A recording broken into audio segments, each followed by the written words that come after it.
Hi, and welcome to the Art of Heart. I'm here today with a wonderful human, and I cannot wait for you guys to hear the stories that he's about to tell. Before we jump into the stories and what his heart looked like during those times in his life, I'm going to take a moment and introduce Jason to you and let him tell you a little bit about himself and why he's here today. Well, thank you for having me. I appreciate being on. My name is Jason Tuttle. I'm a married father of, I think this year's 22 years to my wife. I have two special needs children that have a whole host of cognitive and physical disabilities. They were born approximately 2 years almost to the day apart. And of the six different things that they both have, my son and daughter are identical on five of them. And we Wow. still don't know why, genetically speaking, why they were born 2 years apart, but yet are almost genetically identical. And so when my wife and I got married, all of this happened within the first probably 5 years of marriage. And that's kind of where our story starts.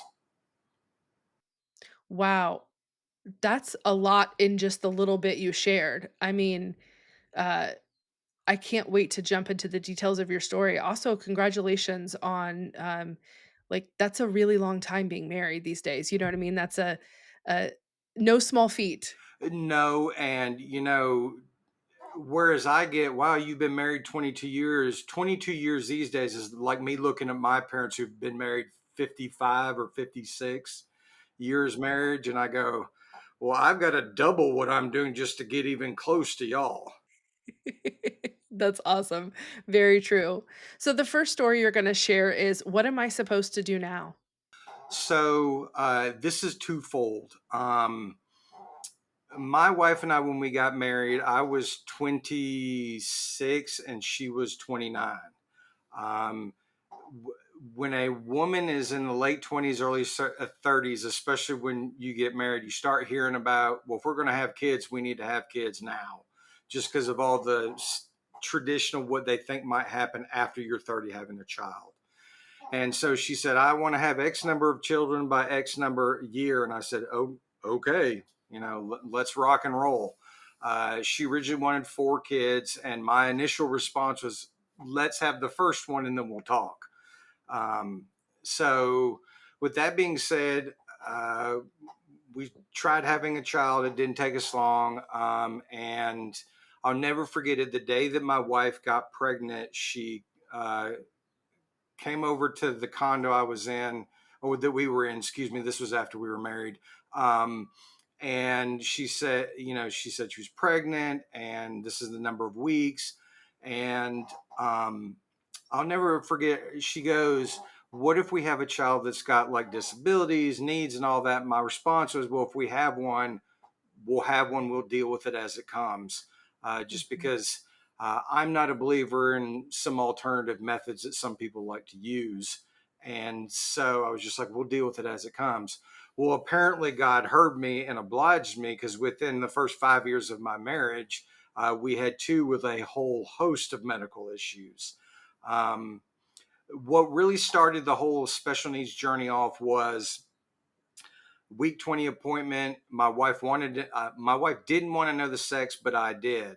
And we got to that appointment. The ultrasound tech comes and goes, well, I need to know the sex of the child because I found an issue.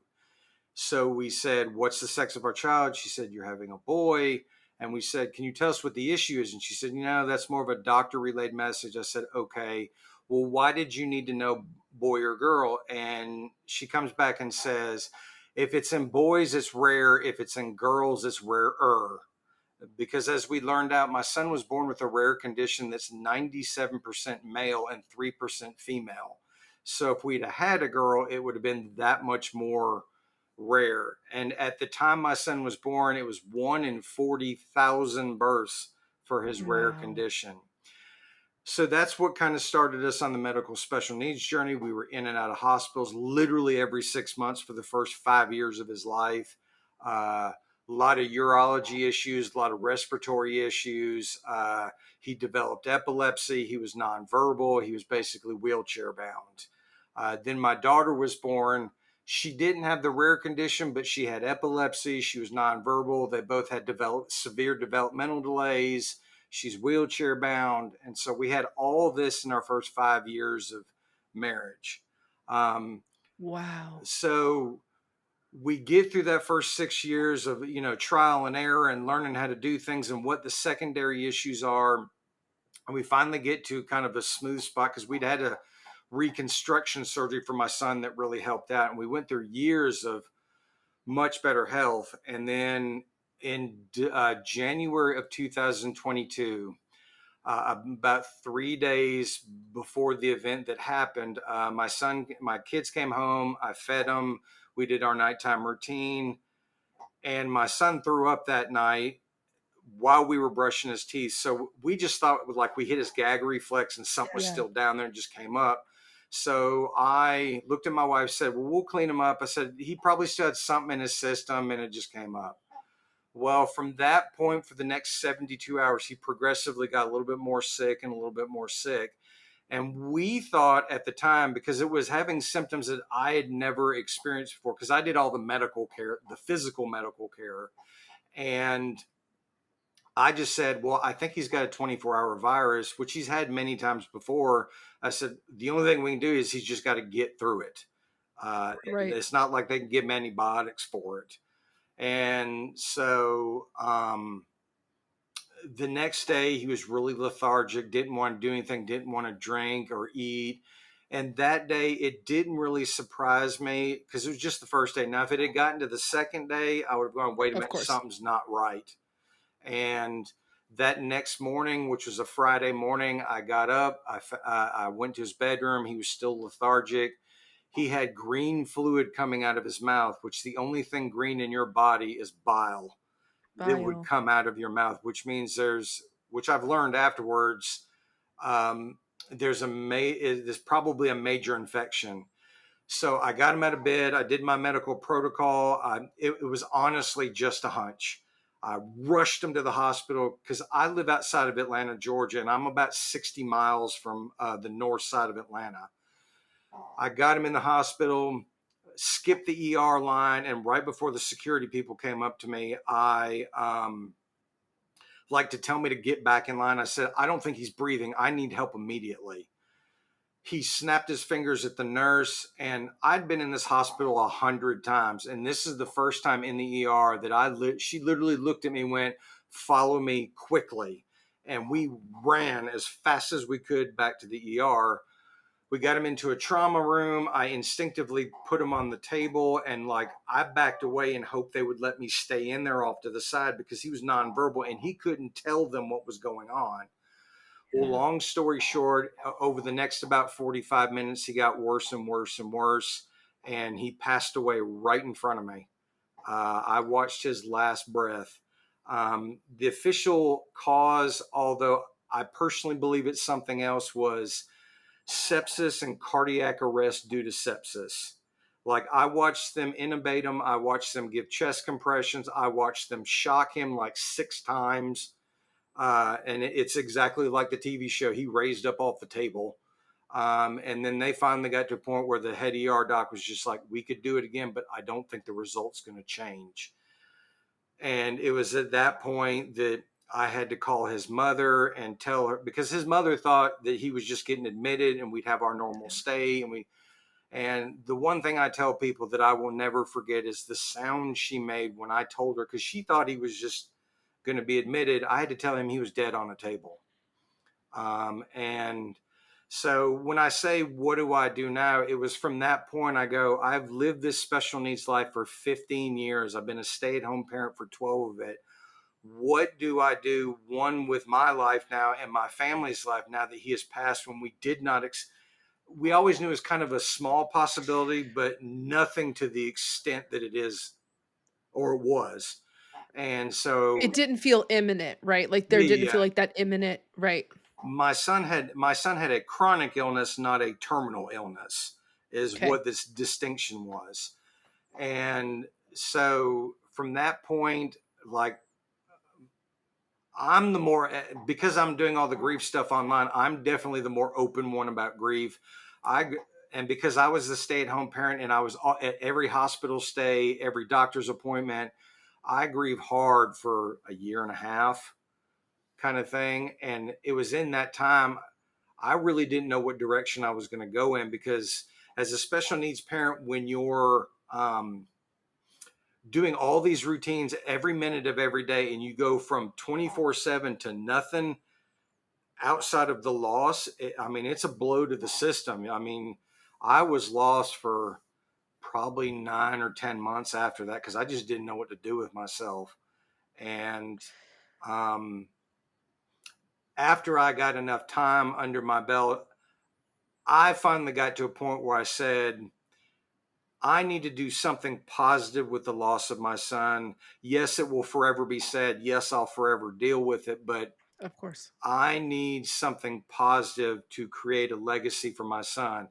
Yes, my son was known about all of his issues and his medical, but I wanted him to be known for something more than just the medical stuff. And so Absolutely. that's what kind of leads me into the second story. So before we go into the second story, I want to stop and first of all, thank you so much for sharing. I can't even begin to imagine that moment when you stood on the sidelines and waited. Um, can you describe what your heart looked like right after that moment? Well, as a man, and men are so wonderful about opening up. In that moment, I did the traditional, I compartmentalized. Like, literally, right after my son had passed away, the care team came in, and I looked right at her and I said, this is going to sound cold, callous, and harsh. And I don't mean it to be. But what's going to help me right now is answers. And I said, I need to know information because I have a whole family that's not expecting this, that I have to tell them specific things. And so she said, well, what do you want to know? And I literally rapid fired back to back 20 back to back questions off to her. What's going to happen from here? Is he going to the morgue here? Is he going to get an autopsy? If he does get an autopsy, what is the protocol for doing an autopsy? If you don't do an autopsy, why aren't you doing an autopsy? Mhm. If you do an autopsy, what's the turnaround time? If you don't do an autopsy, who do I need to contact to get him home to the funeral home? And like, she literally took a step back because like I didn't take a breath in between Right, all. you just sprung to action. Yeah, That's yeah. And like, as a side note, a couple of weeks later, because I called my mother next, and a couple of weeks later, she pulls me to the side and she goes, "How soon after Zachary passed away did you call me?" And I said, 10 minutes. And she said, "You were eerily and stoically calm when you called me when your son had just passed away 10 minutes before you and probably was laying on the table next to you as you were calling me." And I said, "I was." I said, "But I knew I had to call Jennifer, my wife, and you, the two most important people in my life that could disseminate information to people quickly before I got to that point. Plus, I had a lot of other information I needed to know to at least ease my mind in that moment." Now, later on, when I got home and like I'm in his room right now, and you can't see it, but on the other wall, I put his wheelchair that has not left that spot since he passed away 3.5 years ago. I got in here, I did that, and I'm standing on actually the side I'm sitting on in his room. And it was at that point, like I buckled. Like it Mhm. hit me like a dump truck, and it hit me hard. Yeah, it's I've experienced not the same loss, but loss. And I did a very similar thing where I sprung to action. I was very analytical. I asked questions, I got things moving. I did all the functional things you have to do. And then it was much later and people were looking at me like I was crazy. They were like, "Aren't you sad?" And I'm like, "Oh, I'm sad, but we need to do this, this, this." And that's just how I did. And then there came a point where I ended up sitting on the floor of Publix, a grocery store. Um, and I just sobbed, and everybody was, like, walking around me, and it was over something silly, which was I wanted to know how to make pineapple upside down cake, and I couldn't call my grandmother to ask. And it's in those moments that you don't I can function with the best of them, right, when things happen, and then there becomes a moment where the grief becomes real, and you don't get a choice but to process it. Mm-hmm. And it's Exactly. going to it's going to process through you whether you have time for it or not, and I think that's one of the biggest mistakes people make in their grief journey is they're like, "Okay, I should be better now," or "I shouldn't be sad," or "Now is not the time for that." Well, that's not quite how all this works. Well, and the analogy that I give, especially when I speak to men, since again, men are so wonderful about opening up, is here's the analogy I have. You're driving your car down the road, and all of a sudden the check engine light comes on, and you pull over the side of the road. At that point, you have to make a decision. Do I take it in and correct whatever this minor fix may be and move on with it fixed until another issue comes up, or do I ignore it and more issues come up to where it becomes a greater and greater, more expensive fix? Grief is the same way. You have to deal with it when it comes up. Will it continue to come? Yes, it will. However, but if you wait and suppress it, eventually you're going to get to a point where you do the stereotypes of exploding at someone, diving into a bottle, Mhm. being promiscuous, doing drugs to numb yourself, all those things. And I tell people all the time, you may not be able to in that exact moment, but when you come home that day, you can in that moment when you get home. You still need to deal with it sometime relatively soon after it happens. Absolutely. So when we first started talking about you being on the show and what your heart looked like, I'm gonna read what you wrote, and I'll allow you, of course, to have some commentary. But as I started Art of Heart, I was having a really hard time with words. Like if you say you're sad, you could be sad about a lot of different ways. But the way you described your heart and not knowing you and not knowing the full story, I could so deeply feel how you felt. And what you wrote was, "My heart ripped with jagged tears, bruised from emotional beating it had taken. My soul was torn, never to be completely put back together again." Yep. It's it's profound. The way you described your heart was absolutely profound to me. Um, and as you share your story with others and you help others in the process of grieving, I'm sure you probably hear many stories where their heart sounds very similar. Yes. In the short of it, I believe that people need to hear the good, the bad, and the ugly of grief. And the first thing I ever posted with what I'm currently doing, I put a disclaimer there and said, I am not sugarcoating this for anybody. In today's world of how everybody's so guarded for fear of what someone's going to react to what you say, I'm not doing this. You need to hear that sometimes life is ugly. Sometimes life is hard, especially as it relates to the loss of a loved one. And I think the reason why I may have gained whatever following I have is people are clamoring for real and honest truth. And that's my core goal. I will not sugarcoat it. So if I'm feeling like when I write a journal entry and I need to drop an F bomb because that's what I'm feeling, then that's how I write it because that's what it was in the moment. People relate more to that than people making it flowery and sugary and oh, it's okay, things will be. You don't know that it may be a little better, No. but will it be okay? That's up to the individual.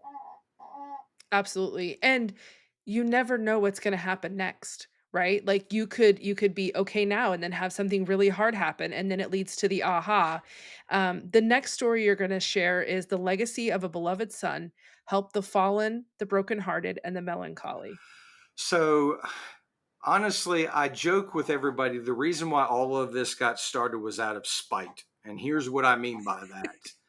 When I first lost my son, I got on Facebook to find a group because Facebook has a group for everything. Mhm. And I was trying to find grief, which I found grief groups, but I was trying to find grief groups with at least a few men in there. Maybe they didn't get exactly what I was dealing with, but they were at least in the ballpark. And I could not find anybody. And every group I was getting into, it was 99% women. It was 1% men. And of that 1% men, very few even commented. And I got frustrated with it because I was just like, men are weird creatures. We don't want people to tell us what to do, but when it comes to emotions, we let everybody tell us what to do. And Mhm. that just frustrated me to no end. And I got in this group where I got the know the admin very well. It was actually parents who had lost a special needs child, which I'm surprised I found it because that's a very niche group. Mhm. And one day I go, "Hey, I've been journaling. Do you mind if I can if I post a journal entry in the group. And almost before I finished, she goes, "Yes, please post it." She said, "We rarely get any other men in here willing to open up." So I copied and pasted it. And right before I hit send, I paused because at that point, I think I was about 9 months removed. And as noble as it is to share that kind of stuff from a man's point of view, I thought, am I in the headspace? Should I get a negative comment? Because it's still the internet. And even though it's a grief group, not everybody agrees the same way. And there are negative people in grief groups, whether you believe it or not, And especially. people are very brave behind their screen. Yep. And so, in my fashion, I just went, screw it. I'm going to post it anyway. And so I did. And it was that morning, and I went to work and I waited when didn't hear anything. And that evening, all of a sudden, I started getting all this like response. I thought, here we go. And I opened it up, and the very first comment was a massively positive response. Like, I couldn't believe how positive, and all the other ones were, but I'll never forget the first one.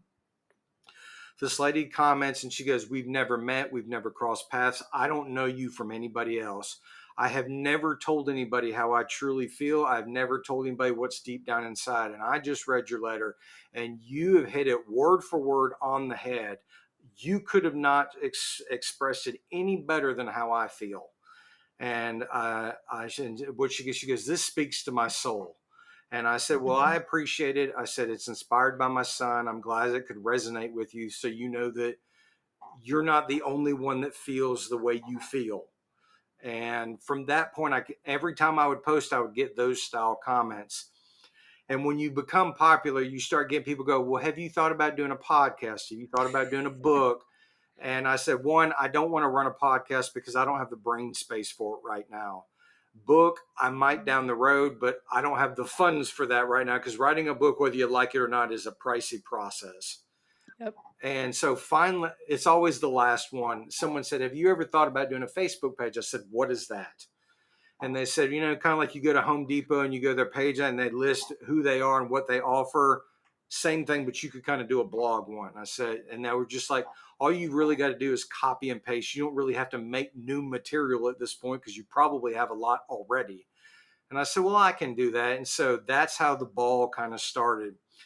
I started posting on Facebook, and then me being competitive, I wanted to grow it. One, because I just wanted bigger numbers, and two, I wanted to help more people. I started reaching out to the big names in the grief community and said, "Hey, my name is so and so. This is what I'm doing. All I'm asking for is, do you have pointers on things that worked well for you in this medium, Mhm. and what you've tried and you went, this didn't work so well?" And all of them were very, I mean, all of them gave great. Like, there was the biggest one, she had like 1.5 million followers, and she was just like, "Oh, sure, if you want to write a book, you're going to want to have a website, and you're going to want to do A, B, and C. And if you want to do a podcast, D, E, and F." And so she was great. So I did all that, and I started getting a larger and larger following. And from that point, I expanded it to an Instagram page because I wanted to do more of the visual, because I'm a visual learner. I wanted to do Me the too. memes and the pictures and the sayings on them. So I started doing that. And then the last one that I still can't believe at my age I'm doing, I opened up a TikTok page.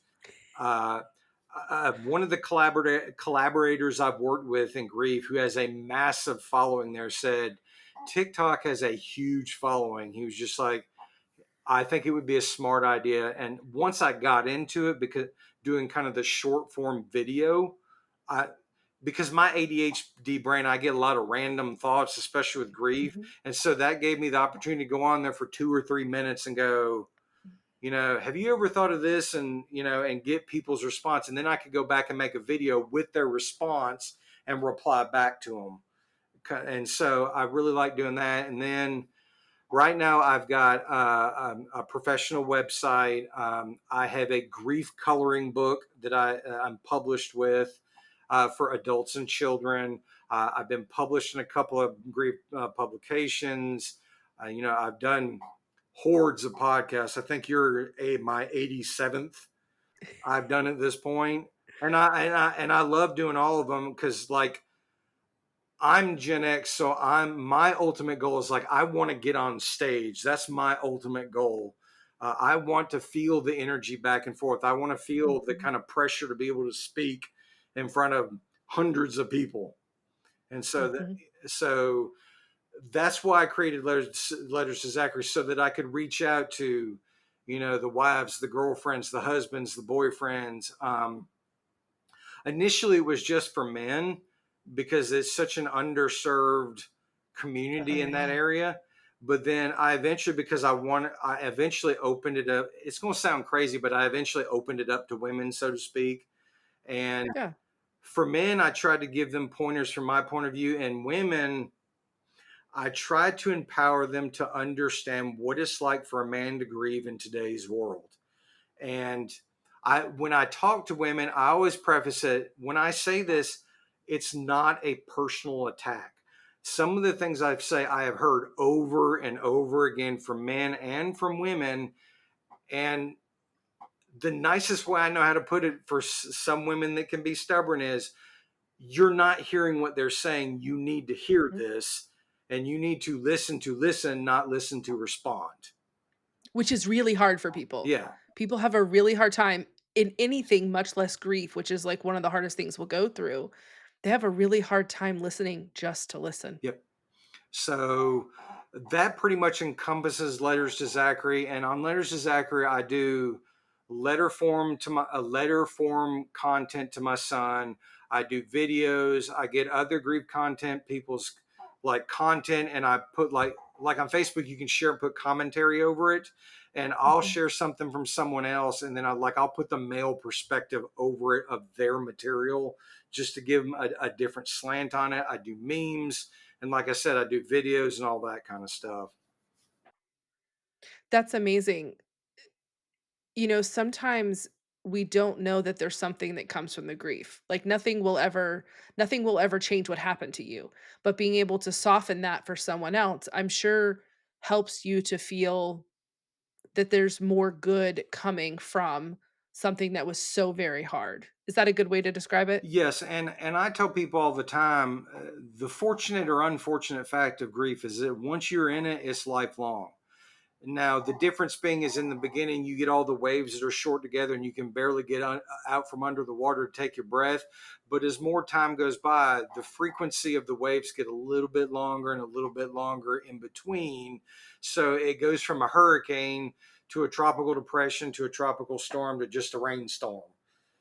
And I mean, Mhm. it's still there. Like I had a day 2 days ago when I posted something about my son, and but it is it back to back days, not so much. I do have moments here and there where it can be, but now it's more occasionally. It's more like there's a quote from Billy Bob Thornton, the actor, that says, he lost his brother, and his comment was, at any point of any day, I'm either 50% happy or 50% sad, depending on how the day's going.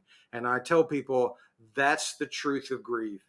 Yeah, Yeah. you can be happy and laugh and all that and not feel guilty about it, but there's still an underlying sadness that will always be there.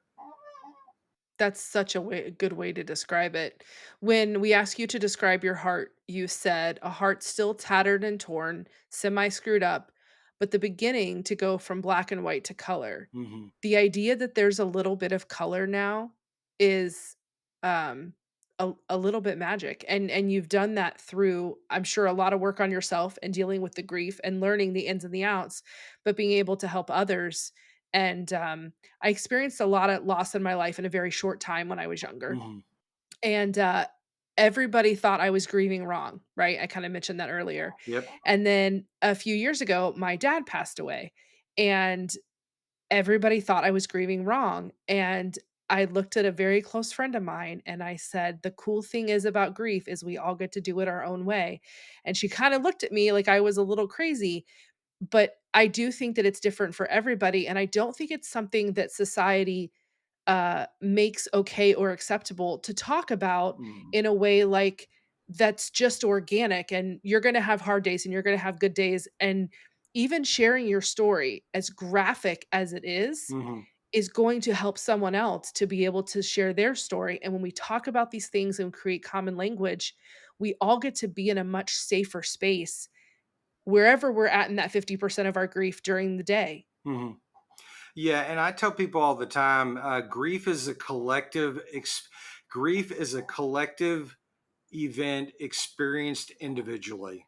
Everybody knows and kind Wow. of understands grief, but it's only the individual that really gets it. Now, I'm a part of a whole community of people, and we all understand the nuts and bolts of it, but I have different nuances because of what I dealt with, whereas you have your different Mhm, nuances because you have something different than what I dealt with. It doesn't make it better or worse. I'm not ranking grief. I tell mhm, people all the time, if you lost a spouse, I'm sorry for you and I send my condolences. But it's just my opinion as a parent losing a child, it just hits differently.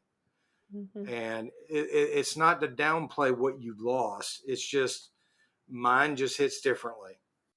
It's just different. And even, like, I'm sure your wife grieves different than you do. Oh yeah, she's definitely a lot more reserved and unto herself, whereas I get on the internet and show it to the world. Mhm. And there's space for both. Yeah. And it's great to be able to have that perspective that even within your own home, grief is different, Yep. and it shows up different on different Mhm. days. So, if you had one piece of advice for people who are grieving, Mhm. what would you tell them?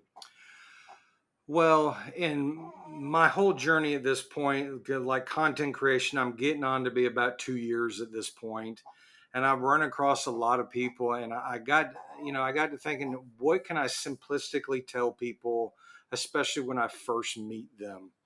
And I came up with a quote myself that I thought really resonates with people, and I typically will tell people, though I strive for the mountaintop, it is the valley in which I live.